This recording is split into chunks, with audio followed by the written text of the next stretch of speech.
Alhamdulillah. Alhamdulillahi Rabbil Alameen. Wassalatu wassalamu ala Sayyidil Awwaleen wal Akhirin.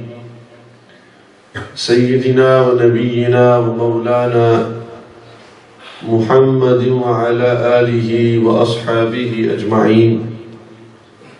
أما بعد فأعوذ بالله من الشيطان الرجيم بسم الله الرحمن الرحيم اللهم لا علم لنا إلا ما علمتنا إنك أنت العليم الحكيم رب اشرح لي صدري ويسر لي أمري واحلل عقدة من لساني يفقهوا قولي सब हज़रात मिलकर दुरूद शरीफ पढ़िए अल्लाहुम्मा सल्लि अला सय्यिदिना मौलाना मुहम्मद व अला आलि सय्यिदिना व मौलाना मुहम्मद व बारिक वसल्लिम व सल्लि अलैहि सलातु वस्सलामु अलैका या सय्यिदी या रसूलल्लाह व अला आलिका व अस्हाबिका या सय्यिदी या हबीबल्लाह वस्सलातु वस्सलामु अलैका या सय्यिदी या रसूलल्लाह وعلى آلك وأصحابك يا سيدي يا نبي الله الصلاة والسلام عليك يا سيدي يا رسول الله وعلى آلك وأصحابك يا سيدي يا رحمة للعالمين بسم الله الرحمن الرحيم. After praising Allah subhanahu wa ta'ala and sending salutation, peace and blessings upon the best of creation, the beloved of Allah Almighty, the coolness to our eyes, the purpose of our lives, the reviver of our hearts, the inspirer to our minds, the most honored one, the most praised one, the most revered one, without a shadow of a doubt, the most beautiful one, none other than Sayyiduna wa Nabiyuna Muhammadur Rasulullah sallallahu ta'ala alayhi wa ala alihi wa ashabihi wa barik wa sallam. The title of the topic that I have been given to talk before yourselves is Youth Hud. I say it's youth in the hud. Youth Hud is something that was chosen to talk about, to shed light and to make a lecture on this subject, and most importantly to inspire youngsters and to explain to them what is the youth, what is the purpose of youth, what is the beauty of being a youngster, and problems facing the youth. In all honesty and to be realistic, I don't think in the next 25 minutes I will be able to speak about all of those aspects. Because Allah Ta'ala in the Quran talks about youngsters. Nabi alayhi salatu wasalam spoke about youngsters. And Islam in general talks about and encourages youngsters. There are many ahadith related to this. One aspect that I want to talk about in the next 25 minutes is the aspect and the concept of what problems me and you as youngsters are facing. And I include myself because I am not 43, I am only 23. So I'm still a youngster myself. And I probably, like yourselves, go through many tests. Just as you go through. And tests that we face that are common tests for us are problems which are facing many of the youngsters is the issue of drugs and alcohol. This is a very major issue that is very ripe, and it is very, very common amongst our people, especially the youngsters. Ever increasingly we are seeing that many young lads and sisters are abusing drugs. Whether it's abuse to themselves by buying a tennis bag, buying a key, whatever it may be, depending on what level that person's on. And then smoking it, harming your body through that. Or whether it's the issue of our youngsters pursuing and I put this in inverted commas, a profession in selling drugs and earning a living through this. This is a major problem, not just in Bolton or from Bradford where I'm from. Bradford's notorious for it anyway. But all around the country, all the way far down towards the coast, the south, Southampton, all the way to the north, up towards Scotland. Many of our young Muslim brothers are becoming drug dealers, are becoming heroin addicts, cocaine addicts, weed addicts, skunk addicts. And they are finding it very hard to take themselves away from that. Because for such a long time they've been in that crowd, their body has got used to it. You know, when a person goes into rehab, what happens to him? They stop him from taking, they reduce the intake of drugs that goes into his system, his body. And you see the reaction, or you see him, how he behaves. It becomes so difficult for him to live without it, because it's his life now, smoking all the time. And our young Muslim brothers and sisters are suffering from this, as well as alcohol abuse. A lot of our youngsters drink alcohol. Muslim youth drink alcohol openly, freely, Eid day, special occasions, generally. So many off-licenses are owned by our Muslims. Muslims are owning off-licenses. And young Muslim will walk in there and he'll say, go on, give me a J&D, Jack Daniels. I'll have that mixed with this, mixed with that, bit of vodka, whatever it may be. And what happens? It becomes an addict. Maybe because of his peer pressure, he's got friends around him who are doing it. Maybe because he thinks it's cool. He thinks I'm young, I can chill, I can waste my life, become a bad boy, have this bad boy image. Image is another big problem that our youth are facing, massive. I think there's an image crisis out there. Youngsters are growing up as Muslims, but they don't know what Islam is. They don't know what Islam is, they don't know how to implement Islam, they don't know how to learn Islam. And they don't want to learn Islam. There is a very big problem, they don't image. What am I? Who am I? Identity. I did a talk in Bolton a couple of months ago, I think it was, on identity crisis.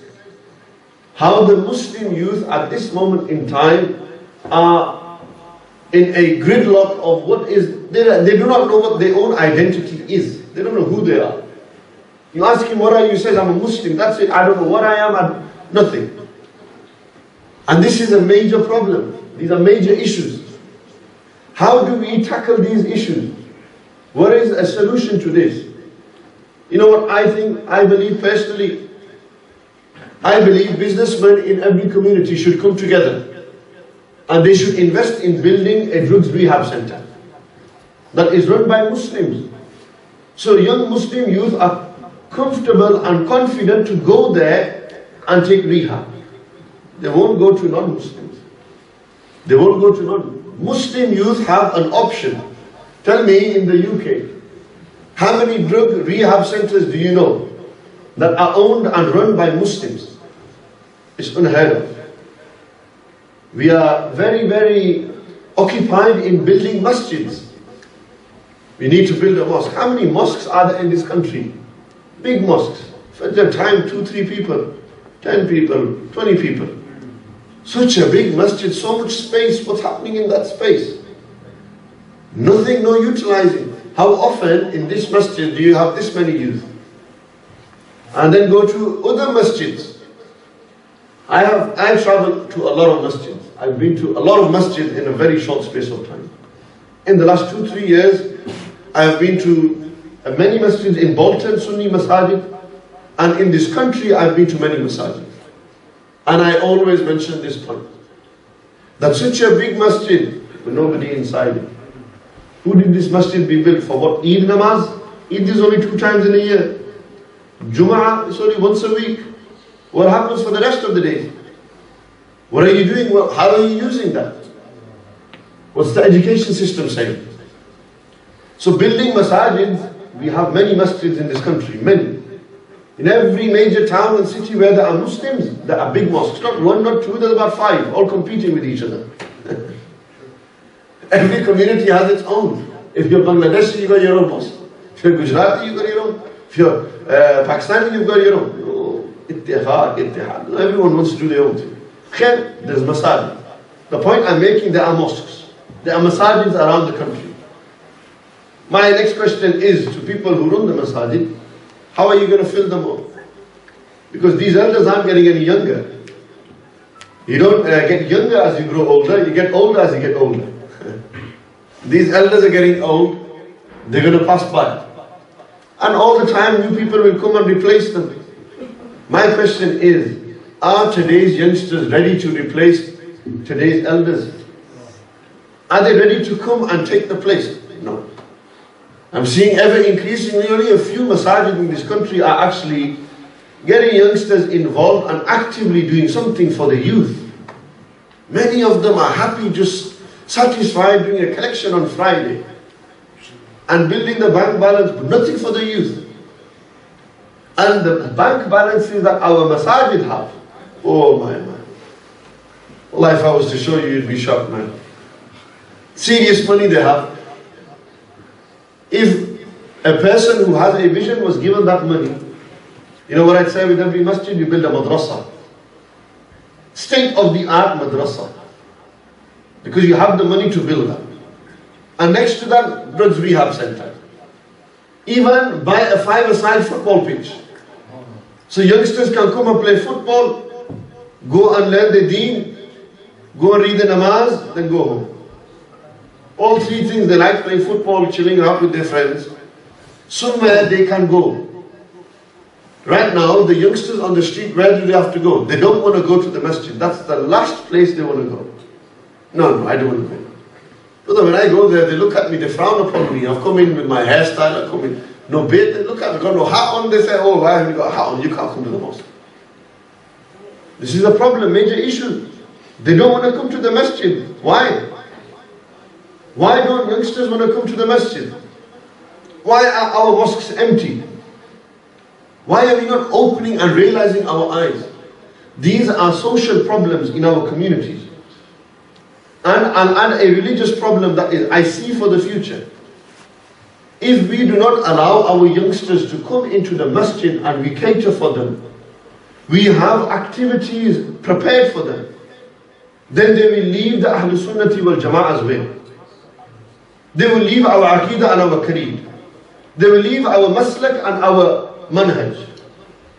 And 5 years ago, he was doing Mawlid. 5 years later, he's saying it's an innovation. 5 years ago, he was saying, Ya Ghaus Madad. 5 years later, he said, La hawla wa la quwwata. How can you say that?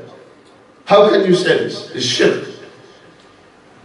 5 years ago, he would remember the Prophet ﷺ's day of birth. 5 years later, he said, how can you remember? It's not even proven. Why? He'll say, oh, I started in this masjid, but they never gave me nothing. I went there, they had football there. I went there, the Jummahs were in English. I went there, I understood them, they welcomed me, they had good character.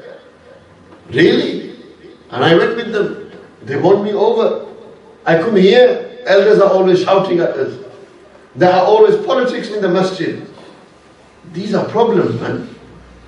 And how are the youth going to relate? And this is why am I saying this today to the youngsters? I'm talking to the elders, but I'm also talking to the youngsters. Why? So you know, in 40 years' time, today, Imam Asim came and he mentioned these problems. And in 40 years, if they haven't changed, then don't say we didn't try. Because my aim is, my objective is, my mission is that our masjids open the eyes and welcome young ulama, welcome English speaking You know, the English language was frowned upon for a long time. I guarantee you in 25 years, maybe less than that, you will have no option but to appoint an English khatib. You will have no option. Why? The elders will go. I get married, I speak English. That's my mother tongue. I always speak English. At home I speak Punjabi with my friends, with the ulama, in class, whatever. My children, if I get married in this country, my wife will be speaking English. The children I have, they will speak English. Then when they will get old and they will get married, their children will only speak English, nothing else. So in that generation, when majority of the Muslim population's language in this country will be English, what are the masjids going to be doing? Urdu? Punjabi? It's going to have to change. So why aren't we preparing now for what's going to come ahead in 20 years? The clever person prepares for ahead, not for the present. Those who are wise individuals, they look ahead. Aage dekhna. What's going to happen in 20, 30 years? Because now we'll go through the system. But let's prepare for that time. We need to prepare. These young lads who are sat here, listen very carefully to this. Tomorrow you will have to come into these masjids and run them. Tomorrow it will be you, your children who will be sat here talking, and you will be sat there listening. You will have to take this responsibility, otherwise Ahlul Sunnati wal Jama'ah will not remain here. There will be a dire need, there will be a big issue and problem in the future we see. Until we do not open our eyes. We need to tackle the drugs and alcohol issue. 10, 15 years ago, would you ever hear an Imam talk about drugs and alcohol in a mosque? Tell me, have you ever? You wouldn't. Why? Nobody wanted to talk about it. Ever spoken about racism? And how racism isn't allowed in Islam? How it doesn't matter what color or creed or background you're from, whether you're Gujarati, whether you're Pakistani, whether you're Bangladeshi, it doesn't matter. You're a Muslim, La ilaha illallah, Muhammad Rasulullah. And you're on the Aqidah of the Ahlul Sunnah, that's what matters. Like one great speaker once said, our Bradri, what Bradri am I from? I'm from the Ahlul Sunnah Bradri. That's my brother. And it doesn't matter where you're from, what you're from. If you're Sunni, then you're from my brother. And I'm from yours. That's it. We are from the Ahlul Sunnah. It doesn't matter what background, ethnicity you are, that doesn't matter. But racism, rarely spoken about in Masjid. Drugs, alcohol, rarely spoken about. This issue of how we earn our money, halal and haram money, doesn't be spoken. These are issues that we need to talk about today. Even on Jummah, for example, the Imam was talking about bad boys and gangsters. These youngsters will straight away they listen and think, man, the guy's talking sense. He's actually talking sense. You know, I can relate to him. And most of the time, what breaks the barrier between us relating to the Imam is the language. Language. The youngsters don't understand Urdu Punjabi. I'm not saying change it now. No. I'm saying where there is an Urdu Imam, appoint an English Imam. So he caters for the youth and they cater for the others. And it works like this, hand in hand. I'm sure Masajid can employ 2 Imams at one time. They share their namaz duties, they both do Jummahs and alternate. These are ways to change and to transform and to, a transitional period. Change will come like this. These are problems for today and I'm giving solutions for tomorrow as well. These are solutions for tomorrow. Take heed to these solutions. Make most of these ideas.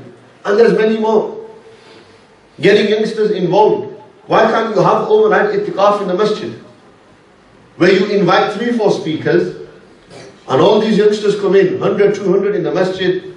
You cater for them, you look after them, you buy food for them. And they read tahajjud, they do zikr. They have youngsters.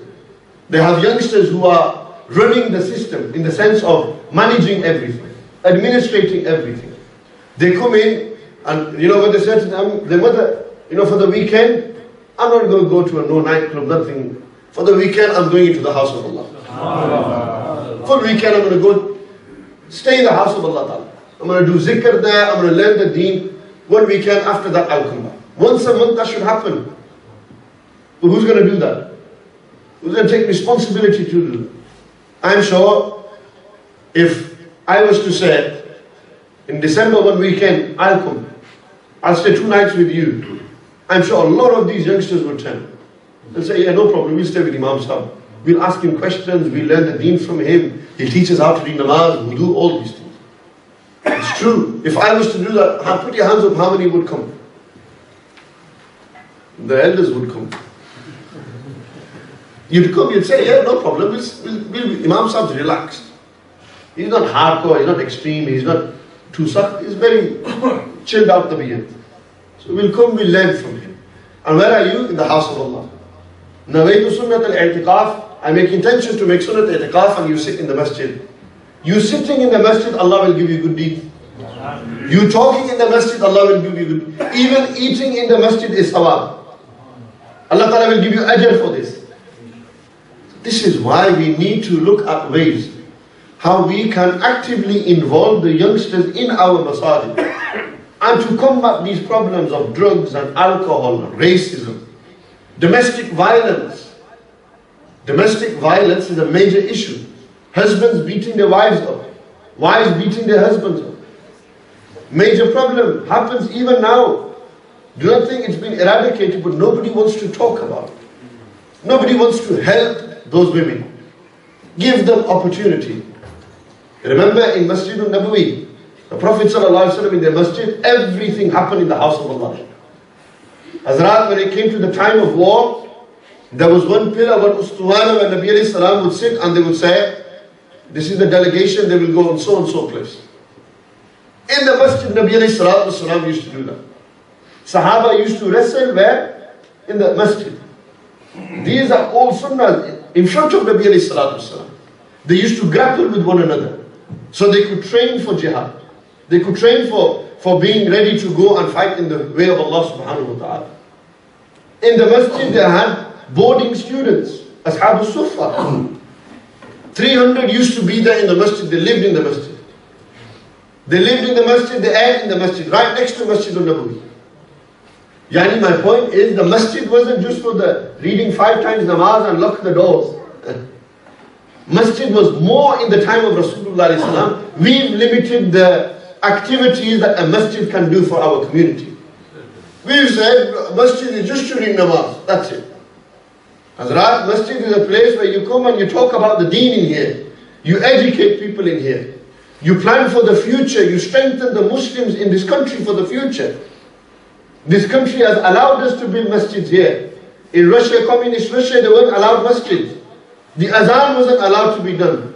You wasn't even allowed to say you're a Muslim in communist Russia. And in this country, we have been given so much freedom that we can have our own charities, Muslim charities. We can open our own masajid here, madrasas here. We can teach everything. And they have never stopped us. Why can't we take this opportunity now that Islam spreads and non-Muslims in hundreds come and accept Islam? Non-Muslims in hundreds, in droves, they come and accept Islam through our character, our education system. People see this. Don't you think that we as Muslims in this country we can't set up institutes that are equivalent to Oxford and Cambridge's? Yani of the Muslim world. What, you think we can't do this? Of course we can. It's a matter of putting time and effort and investing into education. That is the key for the future.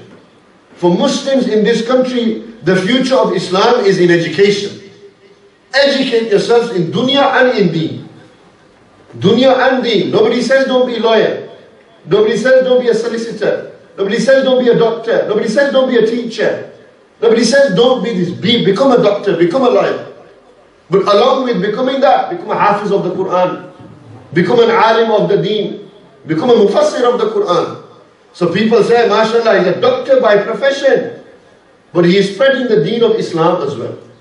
In his profession, his patients are accepting Islam through his character and his knowledge. This is what we need to inspire our youngsters to become. That you can both have dunya and deen, balance the two.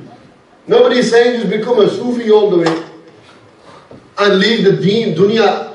And nobody is saying become so modern in the dunya that forget the deen. And sadly we are seeing these two extremes now. People are going too extreme that way or that way. To live in this country, in this world, you need to find the balance. You need to be educated in dunya and in deen. And you need to take both these approaches. Because look how Islam is being attacked. You must have seen what happened when EDL's Tommy Robinson and the Quilliam Foundation, all of this.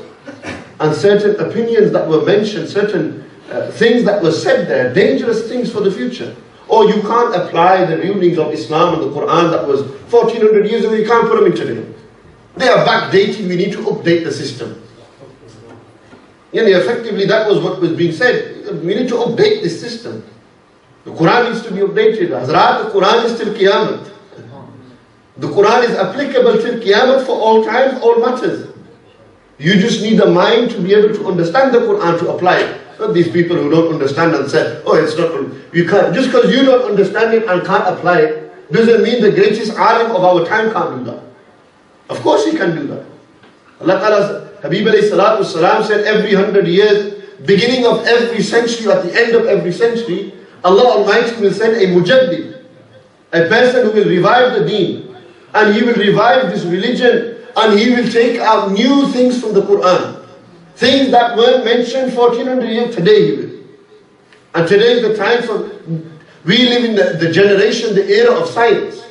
How much science is there in the Quran? You would be shocked. You would be amazed that Allah Ta'ala talks about embryology 1400 years ago. Today scientists figure it out.